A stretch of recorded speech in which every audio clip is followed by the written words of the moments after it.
In this video, I'm going to talk about other responsibilities within marketing outside of sales.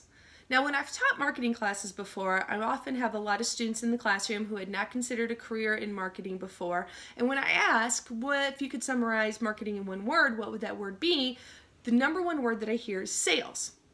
Now, sales is incredibly important. That is a huge role of marketing, but there is so much more that goes into this.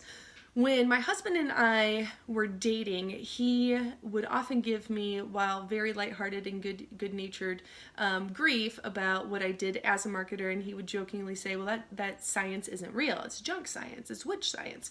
Because my husband is a very analytical individual. And they say opposites attract. Trust me, in our case, totally true.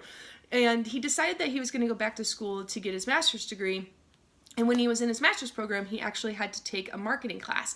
And I remember him coming back after his first night in class, and he was just jacked up, excited about marketing. He's like, babe, I don't know if you know this, but there's so much science that goes into marketing. There's so much data and analytics. And I just looked at him like, yeah, I know. This is what I do for a living. He just needed to hear it from an outside source because he'd never thought about it like that before. He had just thought of marketing as, clever advertisements and jingles and sales, and he hadn't really thought, well, how do we get to that point? Because there's so many other steps that need to be taken in order for us to get there. So a lot of other avenues that happen behind the scenes of marketing that you may not have thought about is the psychology of how we influence consumer behavior. How do we positively impact others so that we lead them to an end result that is what we want in business, or it creates a win-win situation for the consumer and for us in the business. So we look at different variables, and I really encourage you to study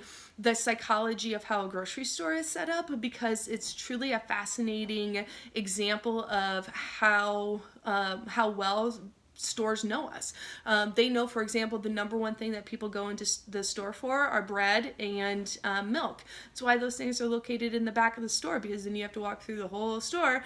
Whereas if it was in the front, you'd grab it and then you'd go to the cash register and you'd be done. They're not going to do that. That's a missed opportunity right there. That's why the best cereals are, 2 feet off the ground, because that's where the little people are, and they grab them and they're like, mommy, mommy, daddy, daddy. And you've had enough at the end of the day and you're like, whatever. And you put it in your cart. So there's a lot of psychology that goes into influencing how products are designed, how they're set up, how they're priced.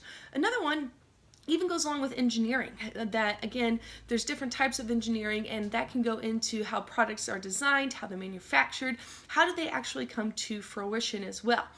My next favorite one is about analytics, and especially when it comes to social media.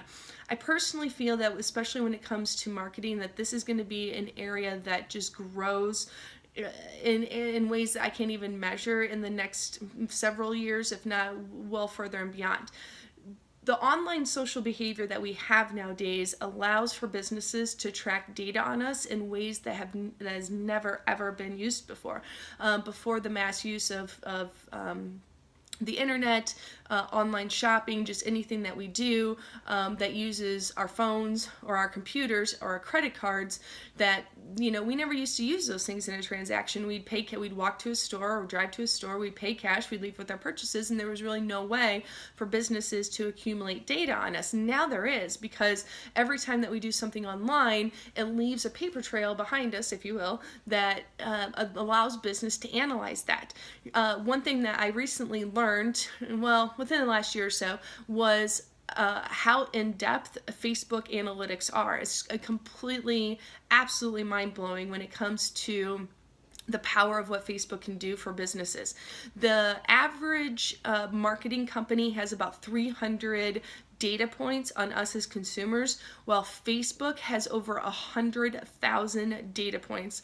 They are able to predict our behavior in ways that is it's super, super creepy if you're not, but it's super awesome if you can use it for your business. It's kind of on both sides depending on what side of it you're on.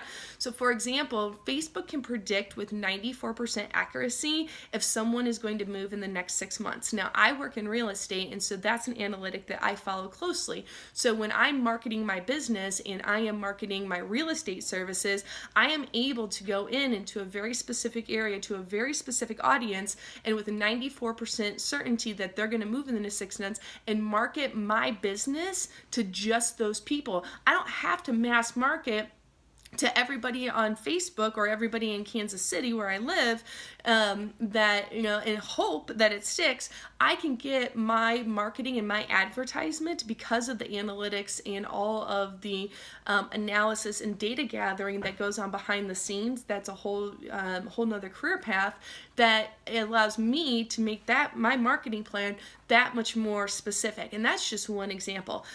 The information on social media that is able to influence our behavior is truly powerful, and I believe that's going to be a really interesting career choice. So for those of you that are out there and haven't thought, well, sales really aren't your jam, there's a lot of other areas of opportunity out there for you, and I hope this video helped you to consider a few of those different avenues.